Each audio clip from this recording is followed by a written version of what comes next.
What's up, YouTube? Welcome back to Just a Boy and His Camera. It's me, EJ. How y'all been? Well, as you know, it is October and we are on our way to the first round of results for the Grammy nominations. So about November 15th time frame, the first round of the list will come out of who is going to go into the second round of voting. And then from that list, we will have a final ballot for the February ceremony. But what 2024 Grammys look like, it is going to be an awesome display of music. Artists from every genre. It is inclusion. And I know throughout the Grammys history, inclusion is not a word that we use often, but the last couple of years has really shown some good inclusion, especially last year when Record of the Year, Song of the Year, and Album of the Year all went to 3 different artists. There was no major sweep in the major 4 categories. So that's always exciting. However, many artists still boycotted the Grammys over the last couple of years, but surprisingly, 2 artists are rumored to have submitted works of art for the Grammys consideration, and they are the 2 who have been boycotting the Grammys. We'll get into who they are in a little bit later in this video. So if you're not aware, there was a couple of changes that happened from the CEO. So now voters are only allowed to vote in 10 categories. Before that, they had unlimited votes. They could vote in any category, even if they didn't have much knowledge of that category. So what this rule is supposed to be fighting against is just voting for a person's name or popularity. Because if you don't know who they are and you just like, oh, that's a popular name, you vote for them, and it will eliminate, or it will make the chances of the lesser known artists' chances of winning slim. So now that you only get 10 votes, you have to decide, or the voters have to decide, which 10 categories they're going to vote on. And many don't have basically a category to waste on, especially if they're trying to get a certain artist to win. So definitely a game changer when you can only vote in 10 categories. So let's go and talk about these works of art that artists can submit. So artists get 5 free submissions for their arts of work. Anything over 5 comes at a fee. Now, they can only go up to 9 for the music field categories. Outside of the 9, you can do like producer, music video, music film. Them do not count against the music fields, but inside of the music field itself, you can only submit 9 works of art. So let's remember that. While it's not uncommon for artists to submit multiple works of art for similar categories, it's actually not that beneficial if you really think about it. It's not beneficial because if I have multiple works of art fighting for the same category, I'm taking away potential votes from myself because you're splitting them among my works of art. So it's probably a smarter strategy to determine which song you feel, or the artist feels, or the record label feels would have the best chance of winning that category, and just focus on that submission itself. However, it's not a standard rule, so throughout these considerations of work of arts, artists have been submitting multiple works of art for similar categories, and we will see how that plays out in the first round of ballots. So going back to the 2 names that I said have been missing from the Grammys that are allegedly submitting works of art, one includes The Weeknd. The Weeknd has been very vocal of how he feels about the snubbing from the Grammys. But this year, for the 2024 ceremony, he has submitted 6 works of art across 13 categories, and his counterpart Drake, who has also been vocal about the inclusion of the Grammys and, you know, how the winners are chosen, is also alleged to have submitted 7 works of art across 12 categories.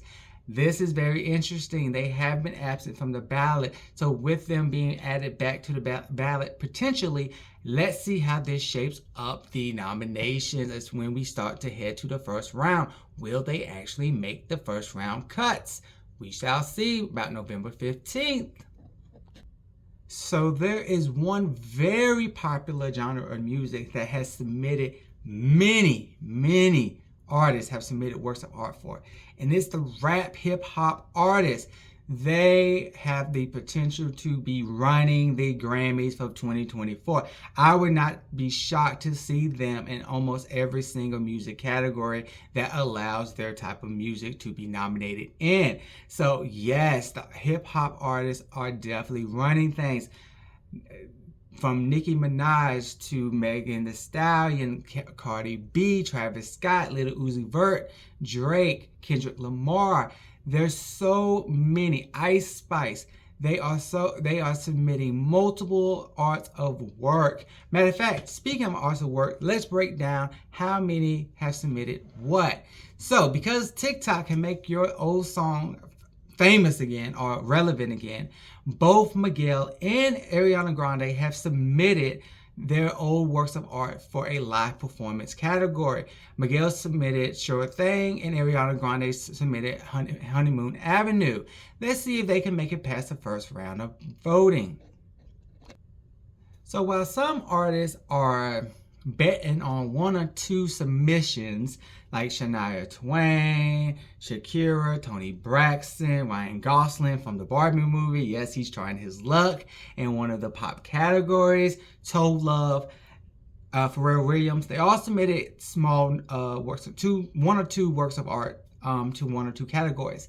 But then there's some artists who have submitted 6 or more, and they are putting it on the line, y'all. They are putting it on the line. That includes Summer Walker, Victoria Monet, Terrence Martin, The Weeknd, Noah Kahan, Megan the Trainer, Ice Spice, Ed Sheeran, and Karol G.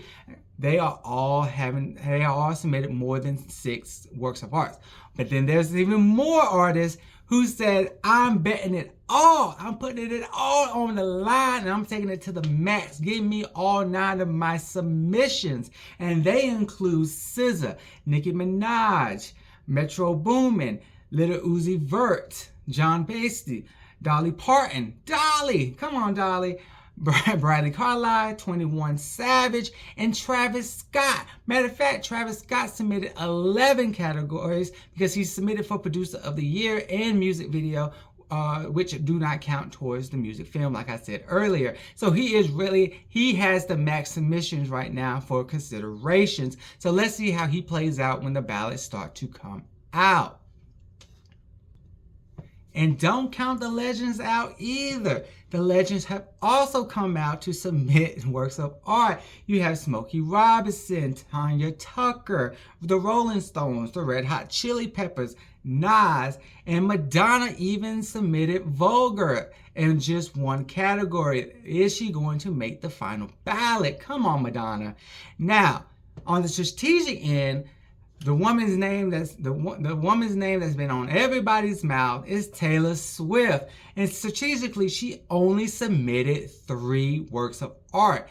She had the option of choosing between Anti-Hero and Cruel Summer. She could have submitted both, but what her and her label decided to do was only submit Anti-Hero. And so therefore, Karma is the only other song released or submitted for consideration to the Grammys, and that's for a duo pop group. So it doesn't interfere with any of Anti-Hero's potential votes to be on the final ballot. Outside of that, you already know she submitted Midnight for Album of the Year. So let's see how Taylor fares out. And of course, The woman with the most Grammys herself, Beyonce, has also made it one work of art to 2 categories. Let's see, is this going to extend her record-winning Grammy wins or even extend her Grammy nominations? We all are looking towards November 15th for the first round of voting. From there, in January, about the second week, the final results will come out, and then we will start predicting on who will win the coveted Grammy. Can't wait. I see y'all there. This is EJ. Thanks for visiting. Thanks for watching. Please like, comment, and subscribe. And tell me, what do you think about these artists? Who do you think is going to take home these coveted prizes or make it to the first round of votes? I'll be listening and I'll be reading. See ya.